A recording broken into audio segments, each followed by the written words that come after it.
Terus ketika kita mengucapkan usolli dan seterusnya itu belum masuk dalam rukun maupun wajib sholat. Boleh Pak, boleh. Karena kadang hati kita ini perlu untuk dituntun dengan lisan kita. Dan itu bukan bid'ah. Jadi kalau ada orang mengatakan sholat kok nganggo usolli, ya, usolli itu dalam rangka memandu hati kita supaya ketika kita membaca takbiratul ihram itu sudah terdefinisi sejak awal. Karena kalau sholat tanpa ada niat yang jelas itu ya sholatnya nggak ada artinya, nggak ada artinya.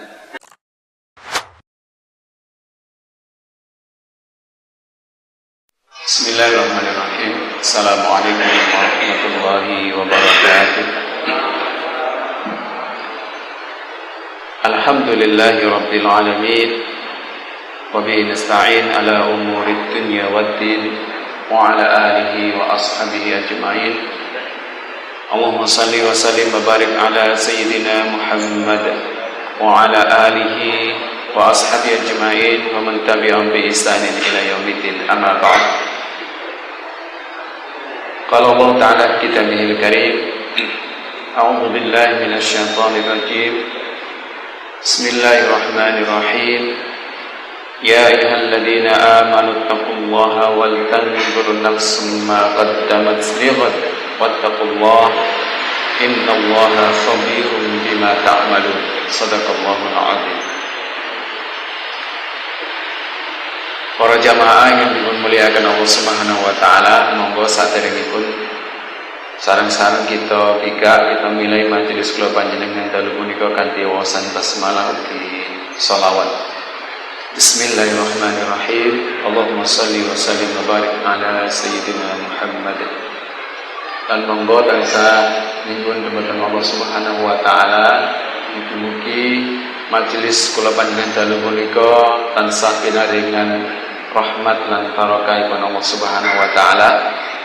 Lan ugi kula panjenengan saha sedaya keluarga ingkang wonten ing dalem tansah pinaringan sehat, pinaringan hidayah, inayahipun Allah Subhanahu wa taala, dipun paringi kegiatan tansah njagi iman sehingga saged istiqomah. Lan mugi-mugi sederek-sederek kula panjenengan ingkang nembe nglampahi ujian saking Allah Subhanahu wa taala dipun paringi kekampilan. Lan monggo sedaya kula wau kita suwun dumateng Allah Subhanahu wa taala kanthi barokahipun wawasan suratul Fatihah ala hadhihi niyyah wa kulli niyatin salihah. Al-Fatihah. A'udzu billahi minasy syaithanir rajim. Bismillahirrahmanirrahim. Alhamdulillahi rabbil alamin. Ar-Rahmanir Rahim. Maliki yaumiddin. Iyyaka na'budu wa iyyaka nasta'in. Ihdinas siratal mustaqim. Siratal ladzina an'amta 'alaihim ghairil maghdubi 'alaihim waladdallin. Amin. Mugi-mugi sedaya panjenengan kula panjenengan tansah dipun ijabah dening Allah Subhanahu wa taala. Para jamaah, alhamdulillah insyaallah mulai dalu punika kita lajengaken agenda kajian kula panjenengan setiap malam Sabtu badhe maghrib. Sing riyen nika kan 3 kajian. Tafsir, terus hadis kitab Sirah Riyadhus Shalihin, Nuzhatul Muttaqin, kalih dipun tambah kitab Fikul Islam wa Adillatuh Syekh Wahbah Az-Zuhaili. Nah niki kita lajengaken 3 malih kan sempat kalih namung tafsir kalih Nuzhatul Muttaqin mawon. Kita lanjutkan kembali 3 kajian, 3 tema, 3 kitab. Kitab Fikul Islam wa Adillatuh. Tapi kita khususkan tentang bab sholat dan ikutan-ikutannya. Sholat, terus zikir setelah sholat dan sebagainya. Dan ternyata setelah saya lihat, ternyata 1 jilid. Dari 6 jilid terjemahan itu jilid kedua itu semuanya membahas tentang salat. Mulai rukun, syarat, terus mangke bab salat jamaah, bab salat Jumat, termasuk zikir sesudah salat. Mungkin saged kita bahas mangke lan tuntas supaya menjadi ilmu bagi kita yang akan memperbaiki dan menyempurnakan ibadah kita, terutama ibadah salat. Karena ibadah salat ini ibadah yang paling utama. Kados di ayat surah Al-Ankabut itu bahwa wala dzikrullahi akbar, bahwa sesungguhnya zikir dalam hal ini adalah salat, itu adalah ibadah yang paling utama. Sehingga salat ini harus kita berupaya untuk betul-betul mengilmuinya. Karena ternyata banyak sekali aturan-aturannya, dan istimewanya luar biasanya para ulama kita itu sudah mengkaji sedemikian rupa, membuat kajian-kajian dan secara detail menjelaskan kepada kita ketika peristiwa-peristiwa itu terjadi dalam kehidupan kita. Misalnya terkait dengan aturan-aturan sholat berjamaah. Sholat berjamaah itu pasti ada imam, ada makmum. Nah, kita harus tahu ilmunya. Jadi makmum itu juga harus ada ilmunya, tidak sekedar pokoknya makmum rubuh gedang, pokoknya melok ning guri apa jari. Nah, ada ilmunya juga harus kita tahu, kita pelajari. Apalagi yang menjadi imam ini harus betul-betul memahami tentang fikih dalam sholat itu. Karena nanti kaitannya dengan kapan seseorang itu dia berhak menjadi imam dan kapan dia tidak boleh menjadi imam. Ada aturan-aturannya. Termasuk juga dalam kitab ini dibahas siapa yang paling berhak menjadi imam dalam sholat berjamaah. Secara global yang paling berhak menjadi imam itu adalah amir. Amir itu pemimpin, bukan nama. Amir itu pemimpin, itu jenenge wong amir bukan. Amir tangga kula bukan, maksudnya pemimpin. Jadi penguasa. Misalnya dalam sekup kabupaten, maka sebenarnya yang paling berhak menjadi imam sholat di masjid kabupaten itu adalah bupati. Begitu memang. Dari zaman Nabi yang menjadi imam adalah baginda Nabi Muhammad SAW. Di zaman Khalifah Abu Bakar yang menjadi imam adalah Khalifah Abu Bakar dan seterusnya. Baru setelah kemudian jumlah kaum muslimin dan kekuasaan Islam itu melebar, meluas sedemikian rupa, maka kemudian juga misalnya dalam wilayah kegubernuran yang jadi imam adalah gubernurnya. Kecuali kemudian amir ini mendelegasikan, menugaskan seseorang untuk menjadi imam. Nah, seperti itu kira-kira. Nah, ini perlu terus dasarnya kenapa Pak? Nah, ini perlu nanti kita pelajari bersama. Termasuk yang kita alami sehari-hari. Misalnya imam berhalangan di tengah sholat, kan harus digantikan ya. Sinten sing berhak menggantikan? Makmum di belakangnya, gitu. Tapi secara fikih aturannya tidak begitu. Secara fikih aturannya adalah imam yang berhalangan ini kemudian menunjuk salah satu makmum untuk menggantikan dirinya. Nah, harusnya begitu. Jadi imam yang berhalangan kemudian dia mundur ke belakang, sinten sing dikersakne dituntut digokne ning ngene imaman. Nah, tapi nek kita ngalami begitu jadi malah luwih-luwih meneh. Salat kok ngono. Karena kita belum tahu ilmunya, nggih. Padahal harusnya seperti itu. Tetapi dari sekian aturan-aturan itu, maka ketika kemudian imam berhalangan kemudian beliaunya berdiri dan makmum di belakangnya maju menggantikan, itu juga dianggap sudah memenuhi syarat. Tapi kita harus tahu ilmunya bahwa sesungguhnya aturannya adalah imam yang tunjuk. Boleh yang ditunjuk itu yang paling belakang. Misalnya Pak Zainal di paling belakang diparani, dituntun ke ngarep. Begitu. Nah ini ada fikihnya. Disinilah pentingnya Bapak-bapak sekalian, jamaah yang dirahmati oleh Allah, kita belajar fikih dalam sholat. Karena banyak sekali. Ada saatnya seseorang itu dia sholat sah untuk dirinya, tapi tidak sah untuk orang lain. Dan yang seperti ini nggak boleh jadi imam. Misalnya orang yang menurut saya kena penyakit. Ada orang yang kena penyakit itu mimisen terus. Mimisen itu kan berarti kan keluar darah dari hidung. Orang yang seperti ini, yang pemisahannya nggak mandek-mandek, walaupun hanya mungkin netes gitu ya, itu dia sah untuk sholat dirinya sendiri, hanya dengan mungkin bawa jantol begitu. Tapi dia tidak boleh menjadi imam bagi orang yang sehat, yang tidak mengalami penyakit itu. Sholatnya dia sah untuk dirinya, tapi tidak sah menjadi imam. Nah banyak, nanti kita coba bahas. Kita mulai dari bagian yang pertama, yaitu rukun-rukun sholat. Jamaah yang dimuliakan oleh Allah, rukun sebagaimana kita pahami bahwa dia adalah sesuatu yang tidak boleh tidak ada. Rukun itu adalah sesuatu yang harus dilakukan, tidak boleh tidak ada.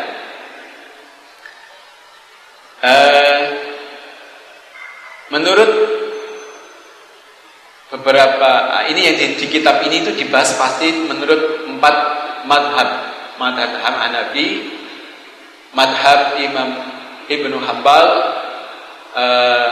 madhab Imam Malik dan Imam Syafi'i. Yang kita di Indonesia ini umumnya itu mensepakati bahwa yang kita ikuti adalah madhab Imam Asy-Syafi'i. Nah, tentunya kita dalam kitab ini belajar untuk melihat perbedaan itu, bahwa ternyata perbedaan itu sesuatu yang sangat istimewa. Nah, ini perlu kita coba bahas, kita pelajari sekilas ya. Bahwa rukun-rukun dan wajib sholat ini menurut Imam Hanafi, para ulama telah membahas permasalahan sholat dalam sebuah tema berjudul sifat-sifat dan tata cara sholat, memuat pembahasan tentang rukun, syarat, sunnah sholat ya, baik sunnah yang bersifat ab'ad atau sunnah-sunnah yang bisa digantikan dengan sujud sahwi, maupun sunnah yang bersifat hayat, yaitu sunnah-sunnah yang tidak dapat digantikan dengan sujud sahwi. Rukun itu sama seperti syarat yang harus dipenuhi. Hanya saja kalau syarat dilaksanakan sebelum sholat dan berlanjut hingga selesainya sholat. Jadi syarat sahnya sholat itu berlaku sebelum didirikannya sholat sampai dengan selesainya sholat. Misalnya apa Pak? Syarat sahnya sholat apa? Syarat sholat wudu. Nah, wudu itu syarat. Orang yang tidak punya wudu berarti sholatnya tidak sah. Ini berlaku sebelum sholat. Nah, seperti itu. Nah, kalau rukun itu adalah sesuatu yang tidak bisa ditinggalkan dan adanya di dalam pelaksanaan prosesi sholat itu sendiri. Syarat misalnya selain wudu atau bersuci, yaitu menutup aurat. Menutup aurat ini syarat. Dan beberapa hal yang lainnya. Adapun rukun dilaksanakan dalam sholat itu sendiri.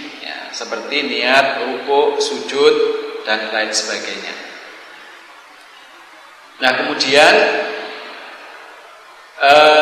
para ulama berbeda pendapat mengenai pembagian dan jumlah sifat-sifat sholat.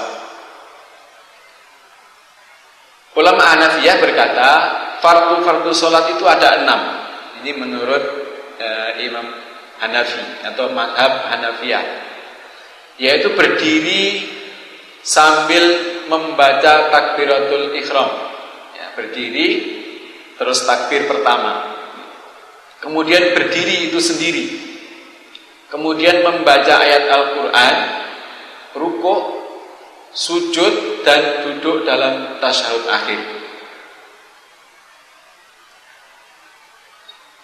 Pendapat ini dituturkan oleh Imam Qaduri, pengikut Imam Hanafi, dari pendapat Muhammad, ya, ulamanya Muhammad. Hanya saja pendapat yang muktamad itu disepakati imam-imam yang lain, menurut mereka adalah takbiratul ihram itu termasuk syarat, jadi bukan rukun. Menurut Imam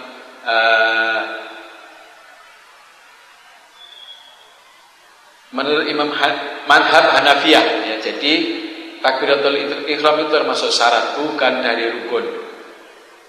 Ini pendapat Imam Abu Hanifah dan Abu Yusuf. Dan pendapat ini tidak sejalan dengan pendapat mayoritas ulama fikih, karena yang lainnya berpendapat bahwa takbiratul ihram itu bagian dari rukun salat, yaitu takbir yang pertama kali. Kemudian terkait wajib salat. Wajib salat ada 18. Pengertian wajib menurut mazhab Hanafi adalah segala hal yang ditetapkan dengan dalil yang mengandung subhat atau kesamaran.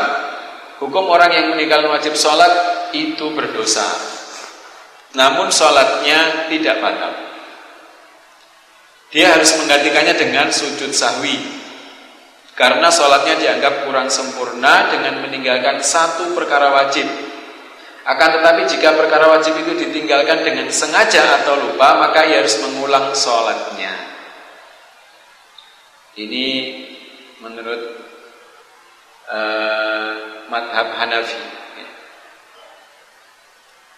Wajib sholat itu sebagai berikut. Yang pertama, pembukaan sholat, yaitu membaca takbir. Yang kedua, membaca surah Al-Fatihah. Nah, di sini menurut Imam Hanafi, atau saya loncat aja ke pendapatnya Imam Asy-Syafi'i. Nah, di sini dikutip dari pendapat semuanya.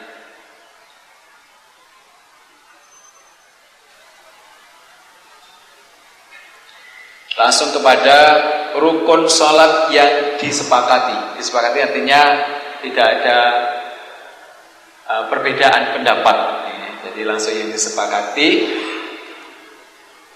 Ada kesepakatan antar ulama fikih, ya, bahwa mereka sepakat dalam 6 fardu atau rukun sholat, yaitu takbiratul ihram, berdiri, membaca ayat, rukuk, sujud, duduk terakhir. Ya. Jadi itu rukun yang disepakati oleh seluruh ulama fikih. Yang pertama adalah takbiratul ihram, kemudian berdiri itu sendiri, membaca ayat. Ayat di sini maksudnya adalah surah Al-Fatihah, rukuk, kemudian sujud, duduk terakhir.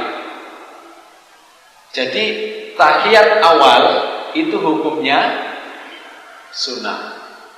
Jadi hukumnya sunnah tahiyat awal ini. Seluruh imam fikih sepakat bahwa tahiyat awal adalah bukan rukun dan bukan wajib, tapi hukumnya sunnah.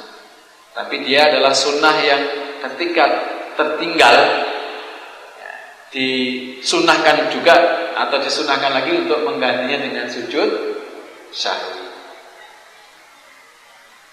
Rukun pertama yaitu takbiratul ihram. Takbiratul ihram maksudnya adalah seseorang yang hendak memulai sholat itu berdiri menghadap kiblat sambil mengucapkan takbir Allahu Akbar.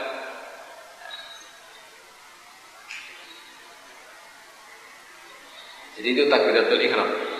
Dan kalau di dalam bab pertama yang bab awal dulu kita bahas, di saat itulah dibarengi apa Pak? Bersamaan ya dengan kita berniat di dalam hati kita terhadap sholat yang akan kita lakukan. Karena sholat itu harus terdefinisi dengan jelas. Apakah sholatnya sunnah, sunnahnya apa, berapa rakaat, itu harus terdefinisi dalam niat. Terus ketika kita mengucapkan usolli dan seterusnya itu belum masuk dalam rukun maupun wajib sholat. Boleh Pak, boleh. Karena kadang hati kita ini perlu untuk dituntun dengan lisan kita. Dan itu bukan bid'ah. Jadi kalau ada orang mengatakan sholat kok nganggo usolli, ya usolli itu dalam rangka memandu hati kita supaya ketika kita membaca takbiratul ihram itu sudah terdefinisi sejak awal. Karena kalau sholat tanpa ada niat yang jelas itu ya sholatnya nggak ada artinya, nggak ada artinya.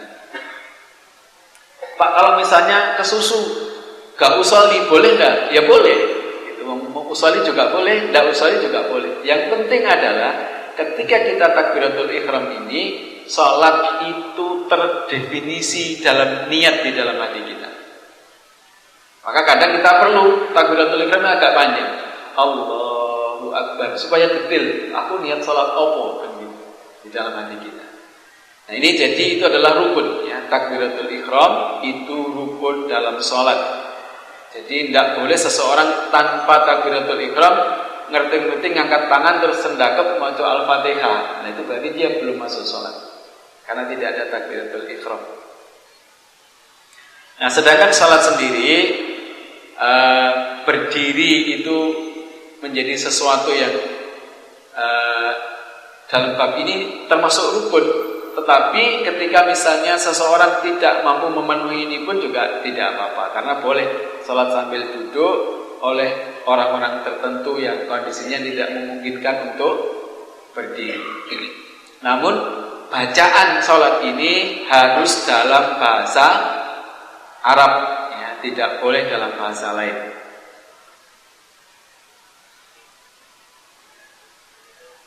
Nah ini bagi orang yang sholat sendirian ya, itu takbirnya pelan ya. Ukurannya adalah dia mendengar suaranya sendiri ya, tidak dikeraskan. Nah saya udah sering.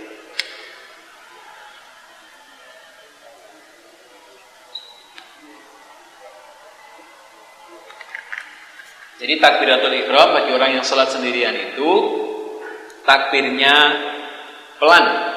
Ya, ukurannya adalah dia mendengar suaranya sendiri, Allahu Akbar, atau lebih pelan lagi. Jika dia sholat menjadi imam, maka disunahkan untuk mengeraskan takbir agar makmum di belakangnya mendengar. Karena memang imam ini untuk diikuti. Salah satu isyarat yang menandakan perubahan pergerakan itu adalah takbir, termasuk takbiratul ihram ini. Jadi disunahkan bagi imam ketika mengimami jamaah itu takbirnya dikeraskan, termasuk dalam sholat yang sir sekalipun, zuhur, asar misalnya, tetap takbirnya dikeraskan supaya jamaah yang di belakangnya itu mendengar. Nah ini sunnah. Jadi takbiratul ihram termasuk rukun dalam sholat, bukan syarat. Jadi sholat hanya bisa dilaksanakan dengan mengucapkan takbir. Tapi jika tidak mampu mengucapkan takbir karena memang nun sewu bisu, atau benar-benar tidak bisa mengucapkan takbir, maka gugurlah kewajiban mengucapkan takbir ini. Nah, karena memang tidak bisa, seperti yang berdiri tadi. Nah, orang yang bisu itu tidak boleh menjadi imam. Enggak boleh bermakmum pada orang yang bisu.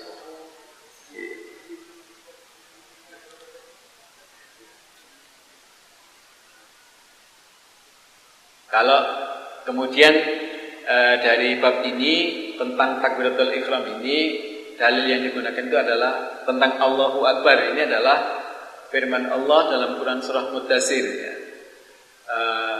Wa rabbaka fakabbir, dan agungkanlah Tuhan.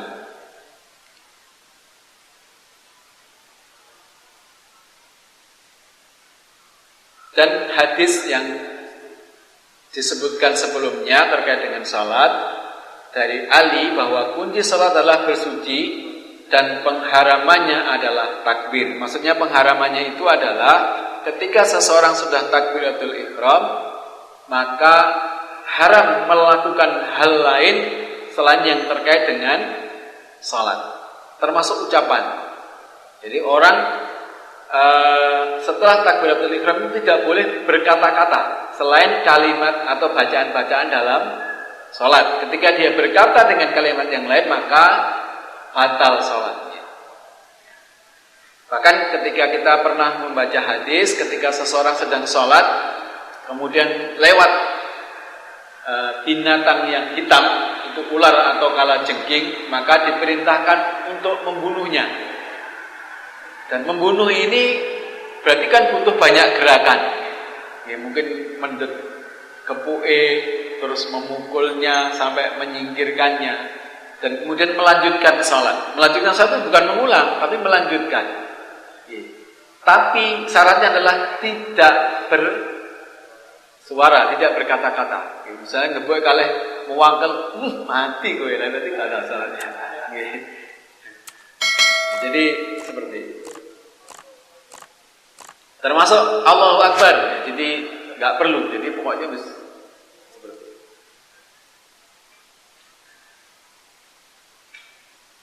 Dan hadis Nabi, jika engkau hendak mendirikan salat, maka bertakbirlah.